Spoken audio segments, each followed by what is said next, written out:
Capítulo 9 da Carta aos Hebreus, uma parábola visual. A primeira aliança continha orientações para o culto e contava com um lugar designado especialmente para realizá-lo. Uma grande tenda exterior foi montada. Ela abrigava o candelabro, a mesa e o pão da presença. Esse local era conhecido como Lugar Santo. Uma cortina foi estendida e atrás dela montaram uma tenda menor, o Lugar Santíssimo.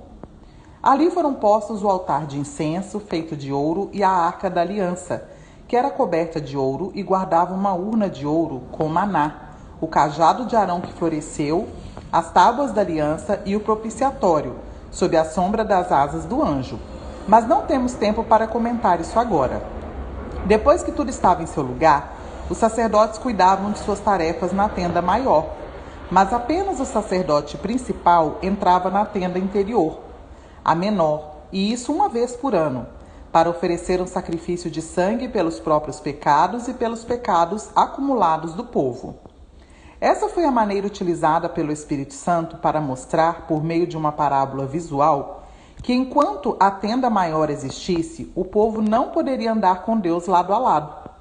Nesse sistema, as oferendas e os sacrifícios não podem, de fato, chegar ao âmago da questão, não podem acalmar a consciência das pessoas, pois estão limitadas a questões de ritual e comportamento.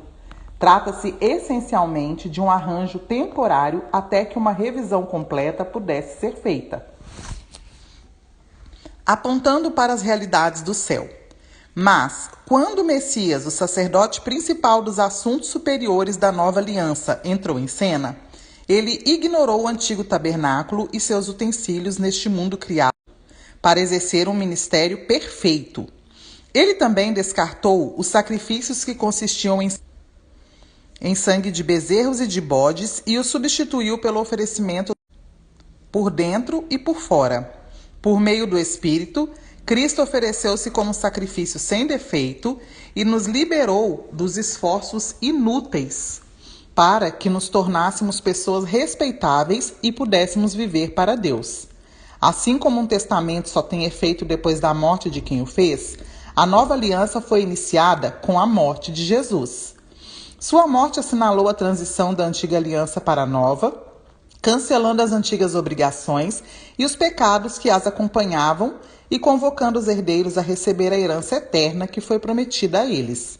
Reuniu Deus e seu povo neste novo caminho.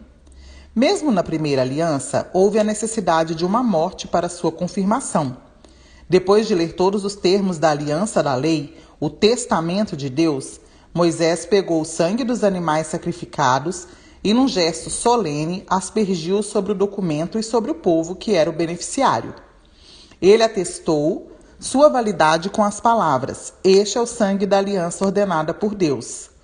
Fez o mesmo com o local de culto e seu mobiliário. Moisés disse ao povo: "Este é o sangue da aliança que Deus firmou com vocês." Num testamento, pode-se dizer que tudo gira em torno da morte.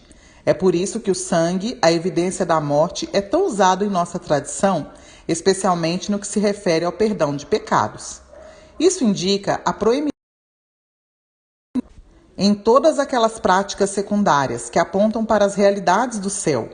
Indica também que quando o que é real assume seu lugar, os sacrifícios de animais não são mais necessários, pois já cumpriram seu propósito. Cristo não entrou na versão terrestre do lugar santo. Ele entrou no verdadeiro lugar santo e ofereceu-se a Deus como sacrifício pelos nossos pecados. Ele não faz isso todo ano, como os principais sacerdotes faziam na antiga aliança, com um sangue que não era o deles. Se fosse, ele teria de se sacrificar repetidamente no decorrer da história. Em vez disso, ele se sacrificou, de uma vez por todas, assumindo todos os outros sacrifícios no seu sacrifício, a solução final para o pecado. Todo mundo tem de morrer uma vez, e depois encarar as consequências de sua vida. A morte de Cristo também foi um acontecimento único, mas foi um sacrifício que levou nossos pecados para sempre. Assim, da próxima vez